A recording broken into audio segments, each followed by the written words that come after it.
Good afternoon, everyone, and welcome to another installment of Outlands RoyalTea, a web-based interview show where the current crown of the Outlands interviews past kings and queens of the Outlands to talk about their time upon the Stag Thrones. For those of you that are tuning in expecting to see His Grace Rorik Wolfson, we apologize. His Grace had conflict arise, so we will hopefully reschedule him at a later date. But we are super excited and honored to have as our guest today, His Excellency Eorl Muiredach MacGregor. Your Excellency, welcome to the show. Thank you. Thank you for inviting me. I am Morgan, and I served on the thrones in 2007. I followed His Grace Arton, who followed you, actually. So if I remember correctly, you were the first person who was a promise of the Outlands to win and become king of the Outlands. Is that correct? I think that's still true, or I think that's true, yes. I think that I'm the only one. Technically, that's a very cool thing. Why don't you tell us a little bit about what that experience means to you? It actually, it hit home the most during the scalding of my coronation. And for those that may not know, the scalding is when they read the kings and there's an epithet. Maybe that's the wrong word. Anyway, they say something that is usually memorable about that person or their reign or something like that. And when they got to my name and they said, desert fawn grown to a mighty stag, that really hit home that I really am a child of the Outlands. I was awarded the Promise of the Outlands in 1990 or 91.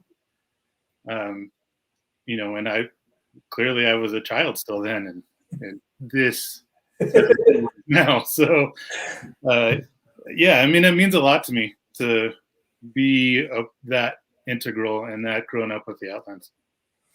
Yeah, that's really cool. It's one of those things that I always think about. That's the Promise is such a very cool award in general, and when we give it out, I always think about I can't wait to see where this person is in 10 to 15 years, right? And see what amazing things they're going to do for the kingdom or for the SCA in general.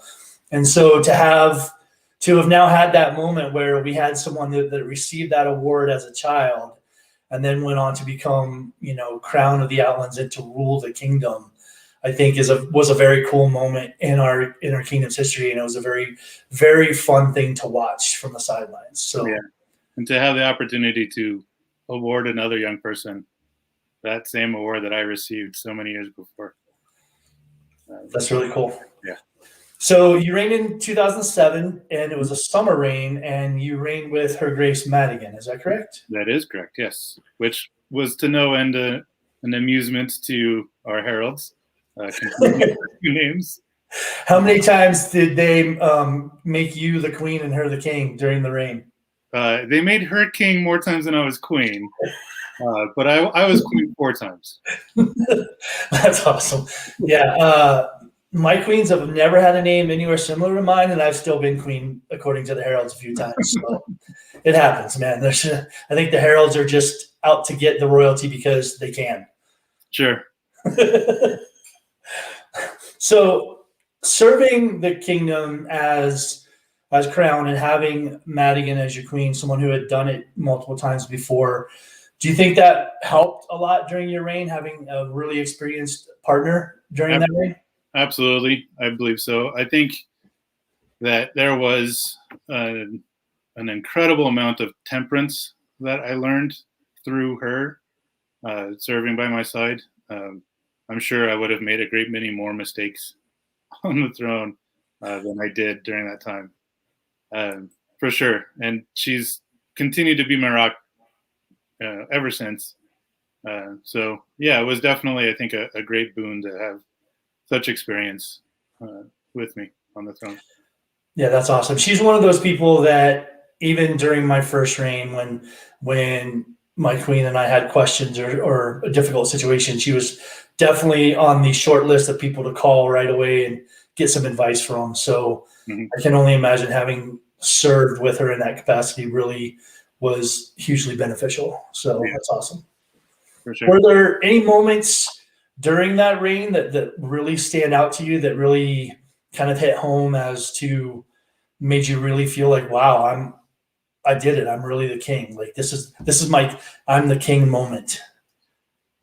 I think the first time I was able to give an AOA to somebody, and being able to see the expression on their face from that side, really was like, wow,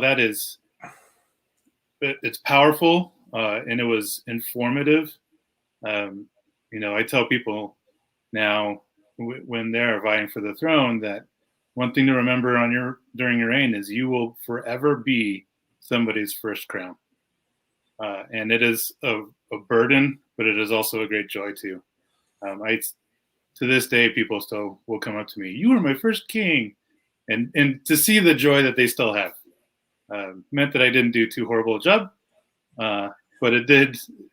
During the time of that at the very beginning was like, wow, I really am in charge, in the respect that the crown is in charge of anything. Right.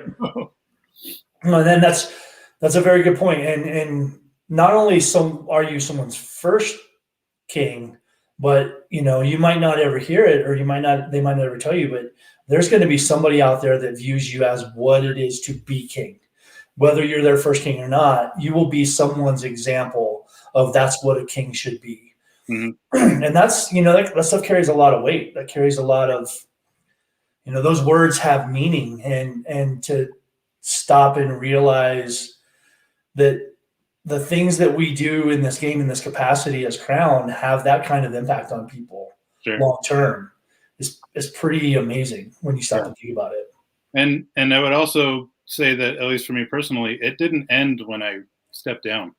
Like, to this day, I still would feel that it's my responsibility to be a good example for somebody who was king, and be able to still set that kind of level of expectation. So. Absolutely, that's another great point. So when you won that crown, you were the reigning king's champion, were you not? I was, yes. So did he encourage you to fight in that crown, or did any help with training or anything like that along the way? Or a little bit, not specifically from him. I mean, he encourages me to fight in crown to this day, still at every crown. I would say he definitely did encourage me on that particular crown, and maybe set up some particular training. If not directly involved, then you got some other people to help me train for that crown tournament. And to be honest, I trained really to fight one person, and everybody else, I felt if I could defeat him, then I can defeat everybody else. And so it was an interesting day and an interesting time leading up to that, for sure. Cool. And that was a fun tournament to participate in too. I really enjoyed it. Who was your champion when you reigned as king? Chinua Onlaran. And he was a great travel companion. He was a good champion. I enjoyed his company and his counsel. I miss that guy. I wish he was out more often. Me too. I think that in the future we might see him more. That's fantastic. Yeah, I think his personal life has garnered some more free time, I think so. Fantastic. Yeah. It's always, that's one of the things about the SCA, and I think we tend to do it backwards. There's a lot of great people that life happens and work gets in the way and they can't come a lot. And then when they finally show up to something, I think we have a tendency to go, oh man, look at all the stuff you missed. And why weren't you here for that? And instead of just letting them know how damn happy we are to see them. Yeah. It was years ago when somebody pointed out a similar situation. I was like, no, I'm going to, from here on out, just be happy that they're there. Yeah. Maybe relay tales, in a happy way of, hey, sorry you missed this, but now you're here. Let's go make our own stories. Exactly. Very, very well said. So as crown, having served crown of the Outlands, is there a piece of regalia that is of high importance to you? Or I think I know what you're going to answer, but we'll see. The piece of regalia now, yes, is the Queen's Champion spear. Tell us about that spear. It was a wonderful project to be able to work on. Myself and Sir Elric and Duchess Anna helped make that spear. It is the materials that are in it are really cool. The pattern welding on it I really like. Spent some good time on it, and we were able to make I think a beautiful piece of regalia, and more fitting, I think, for the Queen as you know, any of the fighting queens that we've had. It's guaranteed that they fought spear. You know, they may have fought other things as well, but especially in times of war, they were quite deadly with a spear. So I think it's a more fitting piece of regalia. But also Thunderhead, because it's the oldest piece of regalia that we have. You know, it was with us from the inception of our principality, and we were able to keep it through becoming a kingdom, which to me is, you know, the awe and majesty of that piece of regalia with the history that is the Outlands is amazing. So that one for sure. And someday I'll be mighty enough to wield that as well. So, well, there will be a Warlord tournament happening this summer sometime, hopefully. Hopefully things will happen this summer. Yeah, I really love that spear that you guys crafted, and being lucky enough to be the crown when it was given to us as regalia was a very cool moment, and I agree with you. I think a spear for the Queen is much more appropriate given how many of our queens have fought with spear at Australia War and Pennsic and Gulf Wars and even Great Western War. So I want to say a big, huge thank you publicly for your efforts in making that happen. I know that's a wonderful piece of regalia that all of the Queens since have really enjoyed. So thank you. Sure thing. I'm happy, and it was not a lone project. So Sir Elric was also very instrumental in making that happen. I know it was a group effort, and for everyone that had a hand in that, our thanks is definitely given. But I have you on the show, so I can sing your praises right now. Let's see. His Grace Christopher of Houghton has a question here. What advice do you have for those growing up in the kingdom in the SCA? Find your fun. Try a bunch of different things, and don't be afraid to step out and do something new, because you might find that you enjoy it. But find your fun and just have it. And if you're not having fun at an SCA event, maybe an SCA event is not right now for you to go. Try again at the next one, or maybe in a year. I've seen children since I've been an adult in the SCA. I've seen kids in the SCA almost like forcibly go and then not enjoy the SCA after that. So it's really hard in that instance, or in that particular thing, to pin one thing down. But try everything. Try buffers, try arts, try archery, and really it's more of an encouragement to parents to let their kids do the things.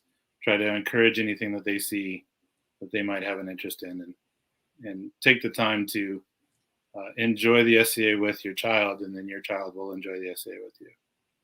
Absolutely. And I think part of that finding the fun is having the confidence and realization to know that if it's fun for you and you're not good at it, it's still worth doing, right? If you're having fun, enjoy the fun aspect of it. Like, everybody that starts a new art or a new craft or fighting or whatever it is, none of us were really that good when we started. We all started needing to learn a lot and needing a lot of practice to get good. And oftentimes the getting good increased the fun, right? You had a lot of fun training and learning and honing those crafts and those skills. So it's okay to suck at stuff. I suck at a lot of things, actually. I still enjoy doing them. So if it's fun, do it.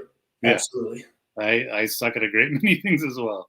And still do it and still have fun doing it. So Yeah. So as a lifelong Outlander, someone who grew up in the Outlands and had the opportunity to reign here, is there something that you think or feel sets the Outlands apart from the rest of the known world? Is there a quality that is uniquely Outlands to you?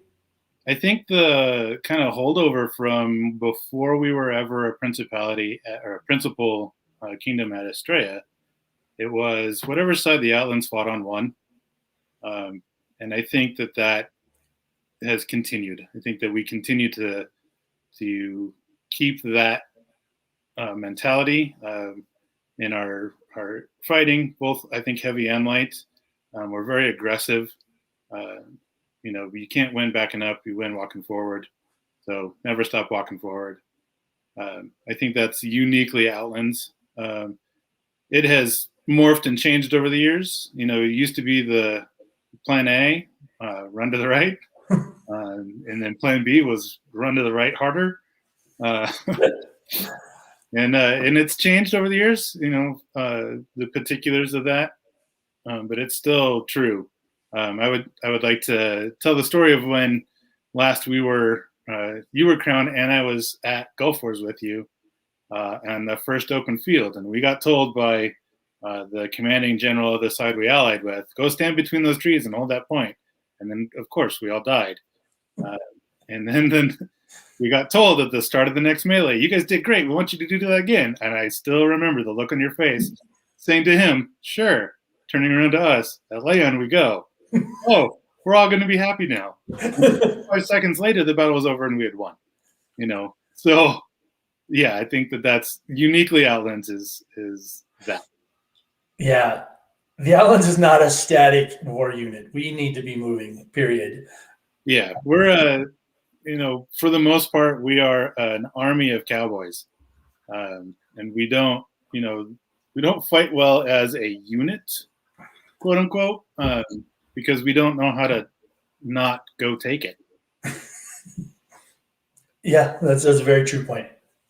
Much to the frustration of everyone who's ever served as general of the Outlands, I can attest to this. It's frustrating trying to train Outlands fighters. Sometimes we really just have to stand here and do this one thing. Yeah, that doesn't work because we just don't want to do it. So yeah, it's frustrating, but that is actually, I believe that same Gulf Wars was either that one or the one before, where the crown of Onstiora came and wrote this big long thing, because it was basically the same thing where I think there were 7 Outlanders on the field. And at the end of the open field battle, the only people standing were the 5 Outlanders that were still alive. And so their Majesties of Onstiora wrote this really long thing and had it presented in court to us about how we won that war point for them. And they were so happy we were on their side. So yeah, that is definitely something we are known for when we go around the world. Similar to that, Lord Cal of Meridius has a question. Mm-hmm. If the Outlands had a warning label, what would it say? Caution, fun. I like that. Shenanigans ahead. Yeah. And they may not be your kind of fun, but we're still going to have it anyway. Yeah, we don't go to bed early. We sometimes don't wake up early. But we as a kingdom, we try to not let too much bring us down. Whether it's weather or the war is not going our way, or this or that. Even if at the end of the event everybody's tired, maybe a little cranky, and doesn't want to do it anymore, you pack up, you go home. But we're at the next event, and we're all having fun again. We're listening to the drums, we're partying all night long, we're fighting all day. Yeah, caution, fun. I like it. I would have to say, for me, it would probably be shenanigans ahead, because we are a kingdom that enjoys our practical jokes and enjoys having fun at our own expense, but also sometimes at other people's expense.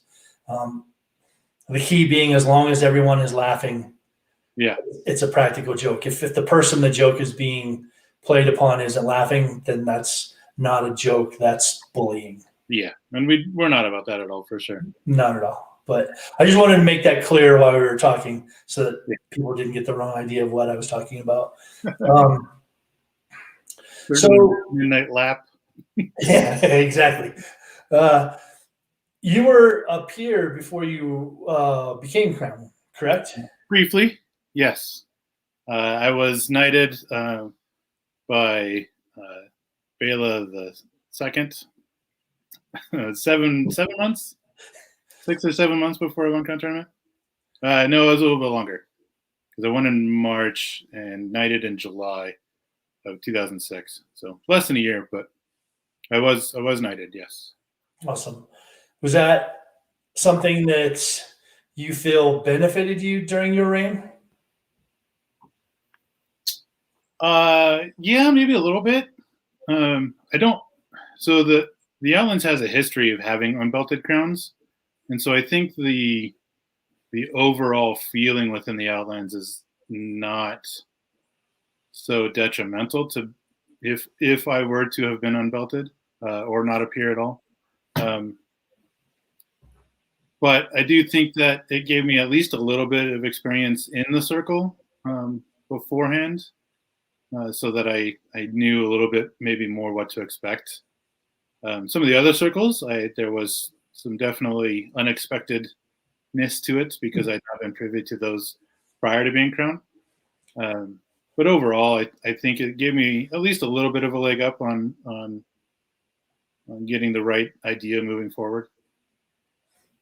Very cool. I often tell people, I agree with you 100% that in the Outlands there isn't a stigma of like unbelted crowns or whatever. We have a bunch of them, and for us, we don't care if you won the tournament, then you're going to be the king, and we're going to treat you like the king, whether you have a piece of white leather around your waist or not.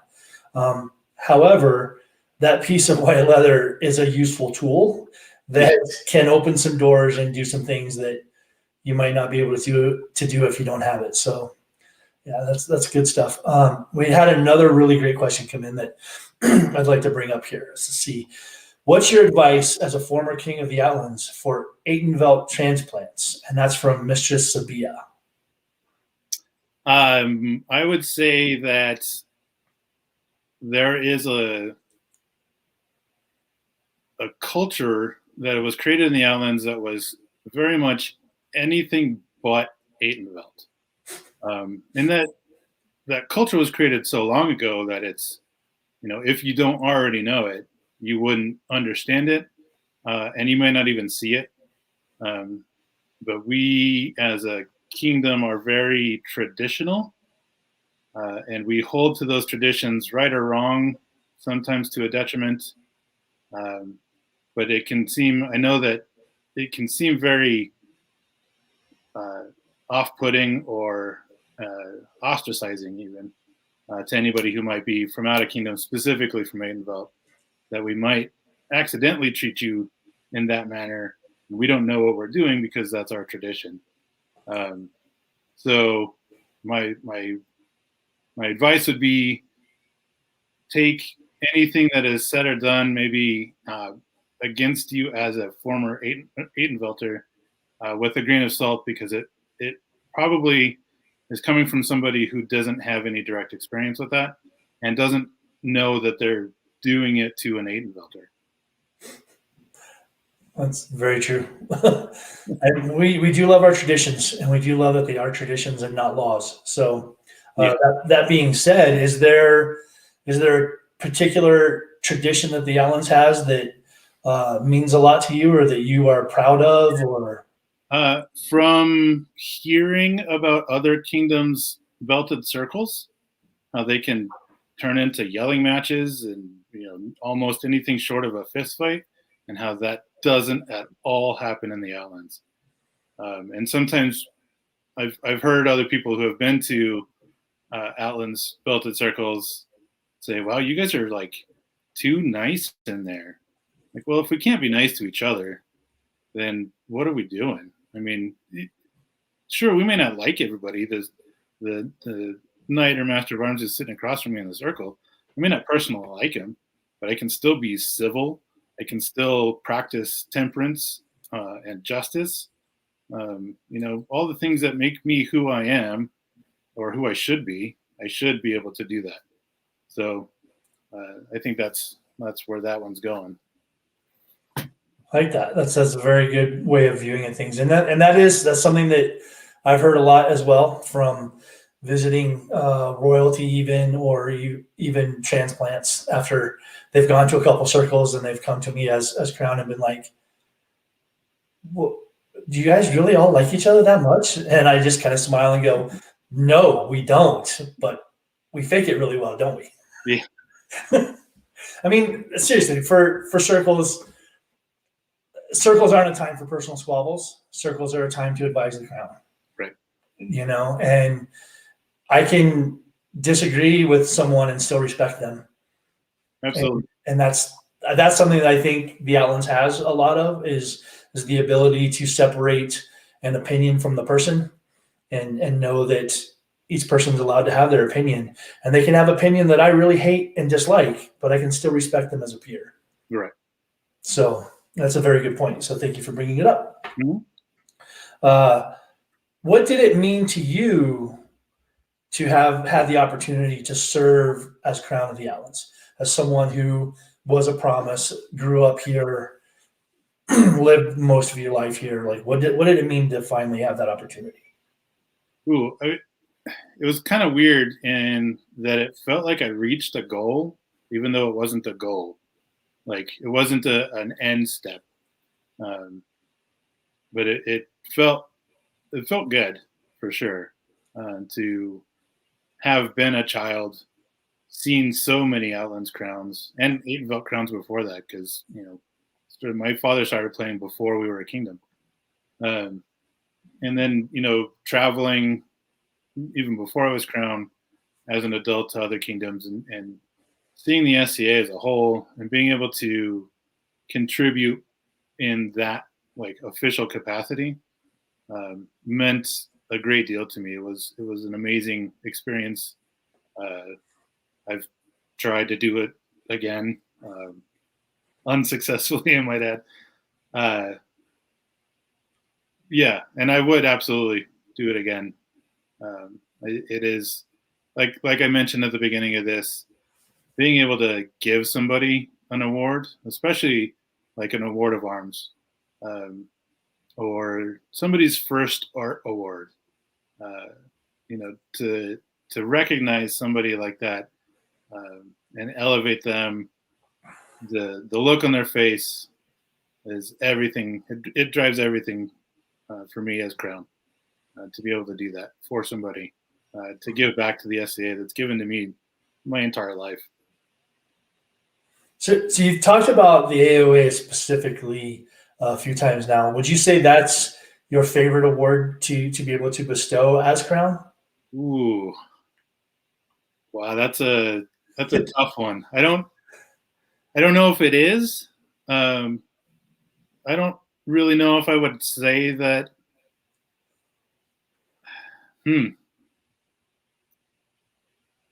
Yeah, I don't know. I'd have to think on that one a long time to be able to pin one down or pin a couple down. The AOA is definitely up there because it is generally everybody's first award. The first time they get called up in corps, first time they get recognized, the first time many people feel like the crown sees them or that they feel like that they're now a part of the SCA.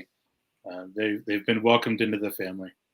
It is definitely up there, but I don't know. I didn't make many peers during my realm, so I can't speak to that much.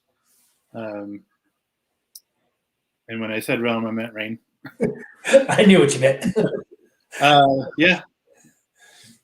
Yeah, I always kind of chuckle when I ask that question because It's a difficult question, and I think my answer to that question would have to be all of them, because that's one of the greatest gifts that you receive back as crown is those moments where you get to bestow something upon someone and it means that much to them, and you get to just feel and see the emotion in them and the reaction, and those are the moments that make this job, because it is a job. It is a hard job. People don't understand some of the decisions you have to make as crown, and they will never know. But those moments where you get to do that make it all worthwhile, for sure. Right. Yeah. I think if I had to pick one, I think I'd probably go with the Walker because of what it represents. Yeah. There are only a couple of awards that are specific to the Outlands that I strive to become worthy of every time I open my tent. And the Walk of the Way is one of those. Absolutely. Who was the person that you bestowed upon your Walker to? RoyalTea. She was, I believe, originally from Gellir, moved to the Outlands, and I did not ever once see her without a smile on her face, and specifically making somebody else smile too. That is awesome. And I love that I'm going to tell a little personal story here. I love that she was your Walker, but also I'm fairly certain that the event that you bestowed that upon her is the same event in which she convinced myself and Baron Samuel to raise some money for cancer. And as king, you got to have a very special dance. I did. I do remember that very special time. Unfortunately, remember that, yes. And yeah, it was the same event, and it did not detract from me wanting to give her. Like, if anything, it probably helped. Oh, that's awesome. Every time that picture pops up in my Facebook memory feed, I laugh so hard. And I think about, I wish I could find it. Someone sent me a picture of that event, and it's for me post song and dance where I'm wearing the after outfit and I'm sitting on your lap and your crown, and you have the best reaction on your face ever. I just wish I could find that picture, because to me that is one of the ultimate pictures of all time SCA awesomeness. Yeah. Caution, fun. We raised a lot of money that day. I think we raised close to $1,500. That's good. Yeah. And like 200 of that was during the performance. So well worth it. Well worth it. Yes, this is the burden we all bear sometimes. Yeah. And for those of you that don't know what I'm talking about, you missed out. That's all I can say. Someday we'll create our own fun there. So you mentioned a desire and a want to have the opportunity again. So, and this is, I bring it up because people often ask me this question: what is it about this position that makes you want to do it again? It's like we've always talked about, being able to give back in that capacity, to be in such an elevated position to, create an atmosphere that hopefully everybody is enjoying, and being able to continue do what they want to do, and want to be a part of the SCA, to give back to the society that's been there for me for so long. Yeah, that's being crowned to me is the ultimate service role. It's the easiest and best way to give back to the most people at once. Yeah, and that's what it's always been to me, and that's why I think that's why most people want to do it multiple times, personally. Yeah. So Was there a piece of advice that you were given either during your reign or after you stepped down that sticks to you or really rings true to you? Not really. I can't remember if anybody gave me a specific thing of advice that stuck. Other than great examples that were before me, and the discussion of you will always be somebody's first crown. Um, that has stuck with me, but I don't remember if one person gave that to me, or if that was just a culmination of my own experiences. Um, yeah, I think it was just observation of previous crowns as examples, that really drove how I wanted to be as crown. Yeah. So, is there a piece of advice that you would bestow upon someone who had just won their first crown that you typically like to tell them? Yeah, it's you will always be somebody's first crown, and that's not a burden, or it's less of a burden than, or less ominous than it sounds, at least on the onset. So have fun with that. Make the future of the SCA what you want to see in the SCA, and now you have that shining spotlight to be, hey, everybody, look at me. This is how I think the SCA should be. That level of burden. It's a burden, but it's an enjoyable experience. Absolutely. So I want to circle back a little bit because you were kind of giving yourself a little bit of a hard time about having tried to win crown again and being unsuccessful and stuff. My point to that would be, if winning crown was easy, everybody would do it. It's really not that easy. I mean, Sure. there are a lot of great fighters out there, myself included. I have a losing record in the finals. I've lost more crown finals than I've won. Right. And that's just the finals. That's not even counting the ones I didn't get to the finals. Yeah. And to be even extra fair to myself, I've not fought in that many crown tournaments. I mean, I'm at a 33% win rate right now. See? And the last one that I fought in, I lost to you and Leaf. The two guys that were in the finals. Yeah. So yeah. So that's something that I guess I wanted to bring that up mostly to have this discussion so that those people, the younger up and coming fighters who are wanting to fight in crown, who are thinking about fighting in crown, kind of have the understanding and the knowledge that it's hard. That's a hard tournament to win. It's really not that easy to win, and you shouldn't be frustrated. You shouldn't be down on yourself if you perform well and still don't win. Right? Yeah. Don't take this discouragement from not winning that tournament, for sure. I mean, you have to look at the caliber of the people that do win it, and even myself, who's once a fluke, might someday fluke into a Duke. Yeah. And really the importance of participating in crown tournament, His Grace Walrick and I kind of discussed this a little bit on the last show. Really the important stuff there is have fun in the experience and make sure you do everything you can to bring honor to your consort. Right. If you do those two things, everything else will take care of itself. It will. And even if you don't win, as long as you were honorable, then the day was won. Absolutely. So. I mean, I've seen countless people, make a great name for themselves in defeat in crown tournament. And it had nothing to do with they didn't win the tournament, had everything to do with how they carried themselves in that moment. Right. And the honor that they showed the crown, the honor they showed their opponent, the honor they gave to their consort. That's a great way to earn your word fame just by being yourself. Absolutely.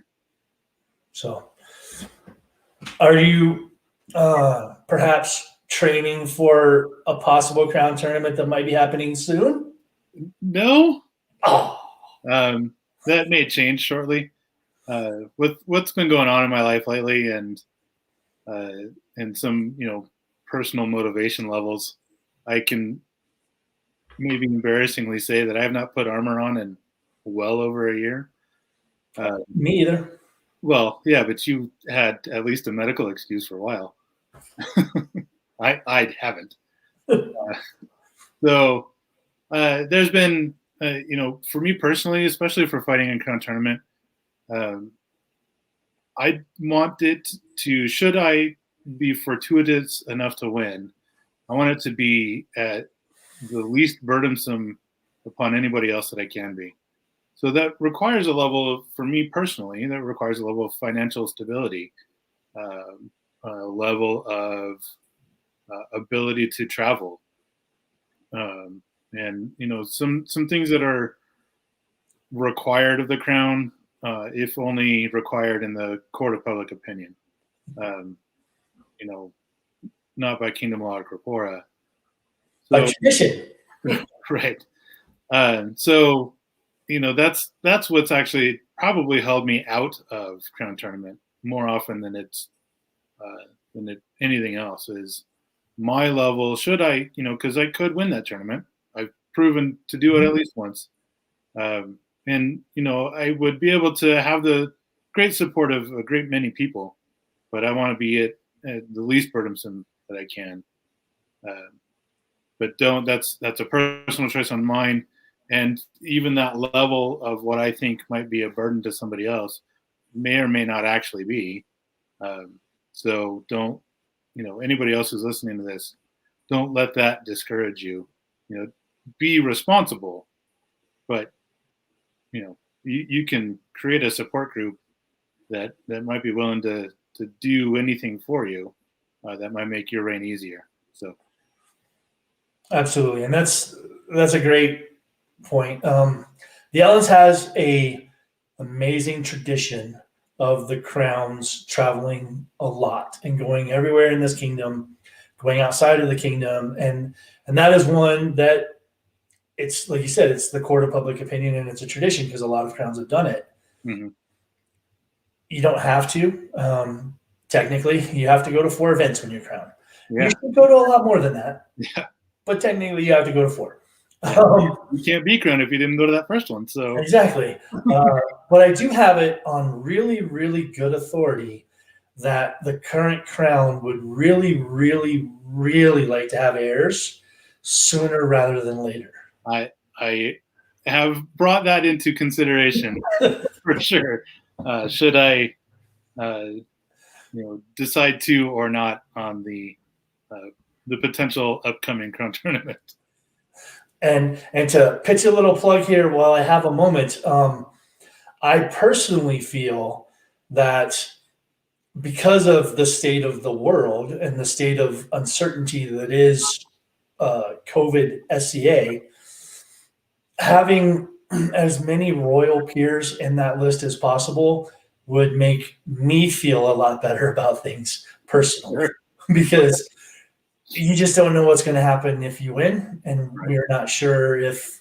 I mean, we could open back up and be going great for 3 months, and then things could happen, and we might need to shut down again. Who knows? I really, really hope that doesn't happen. I'm really, really looking forward to having events and seeing people and being able to bestow peerages upon people that we've offered. Right. Getting to give out all the awards that we had already planned on giving out. Like we have a lot of things we really are looking forward to doing. Sure. But we really want to be doing those in person. Right. So, absolutely. So I will say, Your Excellency, I hear you and I understand completely why you are hesitant to enter. But I would love to have you reconsider and think about that hard and know that should you win, I would help you in any way I could to be successful. I appreciate the offer. Thank you very much. And it's not a no yet. Okay. So. Good to know. So is there, speaking of crown a little bit, is there somebody in the Outlands that you would really love to see have the opportunity to serve as crown? Ooh, there's probably a good number of people. I really want Bardolph and Sevilla on the throne. They would be amazing. They would be absolutely wonderful. And, they're good friends of mine.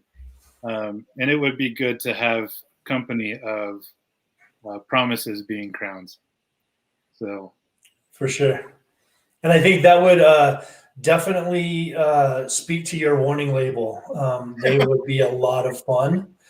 There would be a lot of laughter and a lot of smiles for sure if they were to rain. absolutely. That would be amazing. So if you're listening, Bardolph, there's going to be a crown coming up. You should probably put a letter Where am I pointing? in. Because, you've got a lot of people that want to see you win, so you can't let them down. Yeah, but he also just had a kid. Yeah, I know. There you go, interjecting real world stuff again. Let me have my dream, Morgan. Let me have my dream. I'm dreaming too, man. I'm dreaming too. Are there any moments or any stories that you'd like to tell from your time as crown that like really brings smiles to your face or brings a lot of joy to you? I would say the relative lightheartedness of especially courts when we were running, because, and I'll be honest, I think that I prepared myself every court to be called queen. So it gave it made sure that we couldn't take ourselves too seriously.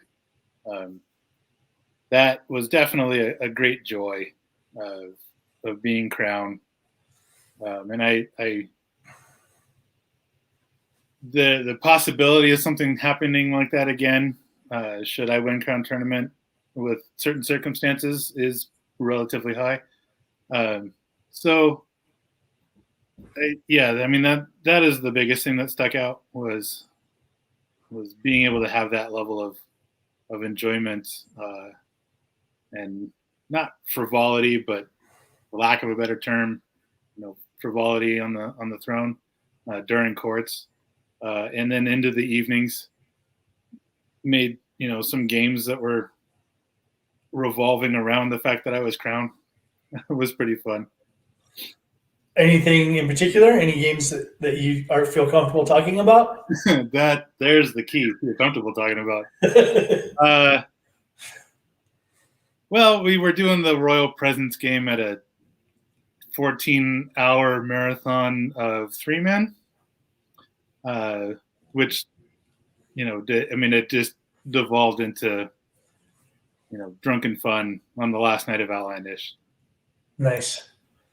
So, as a summer reign, were you able to go to Penzic as crown? Yeah, that was the first time I was able to go to Penzic.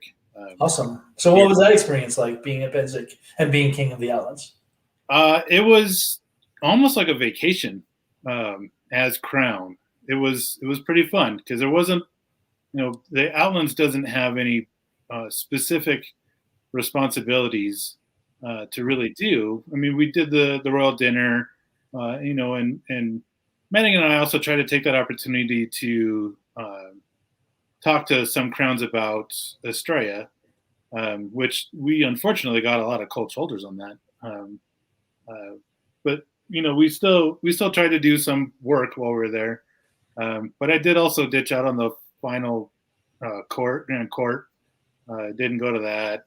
Was just kind of, I'm here for a few days, and this is a vacation from the rest of it. So it was fun.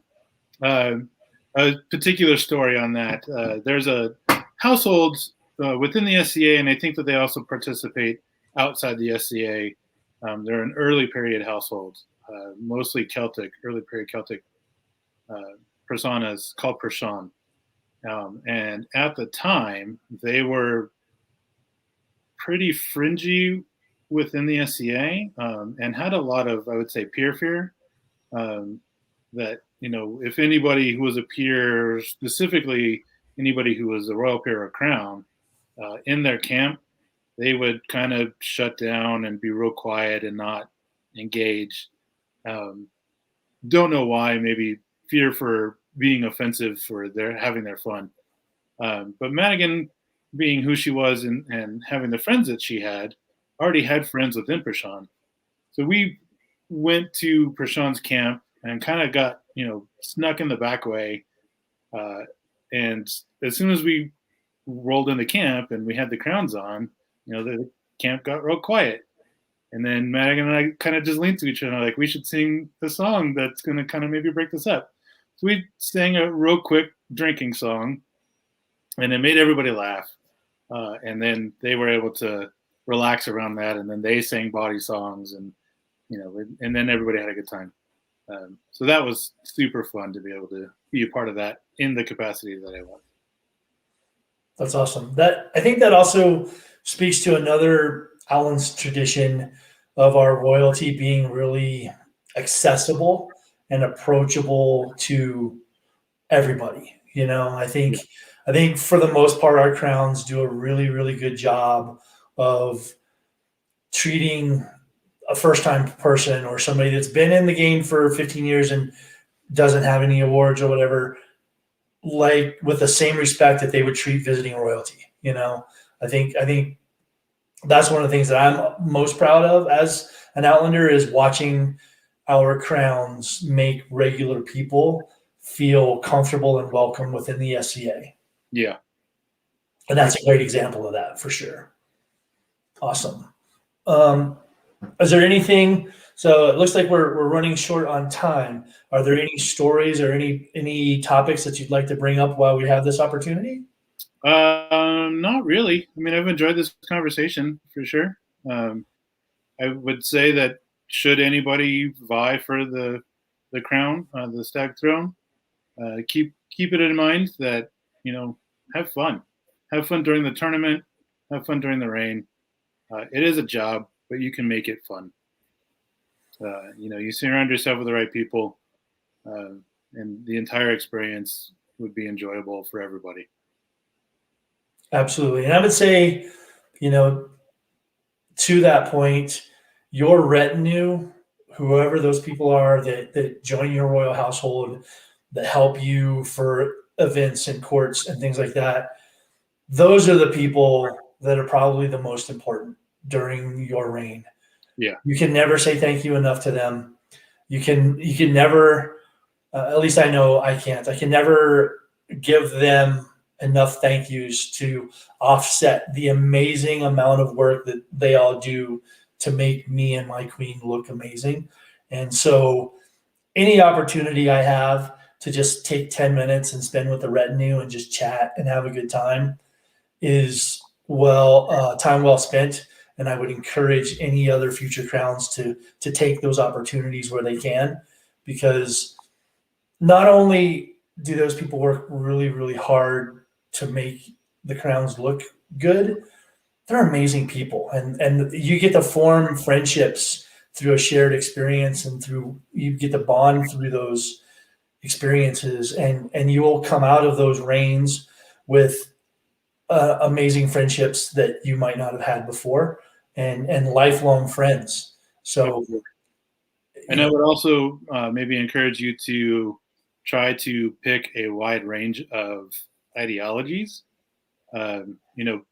Pick a couple of people that are going to be really close to you that those two people almost never agree on anything, and listen to both of them as counsel, so that you can perhaps maybe make a wiser decision on anything that you need to do, so that you can get a couple of different points of view, and make it better for everybody. So that's a really good point. And know and understand, I joke about this. It's a half joke, half truth, right?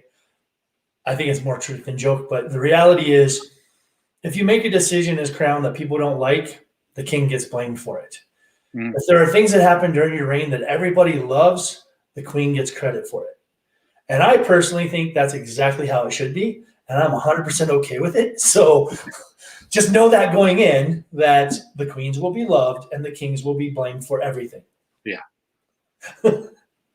Just have strong shoulders. You'll be fine. Yeah.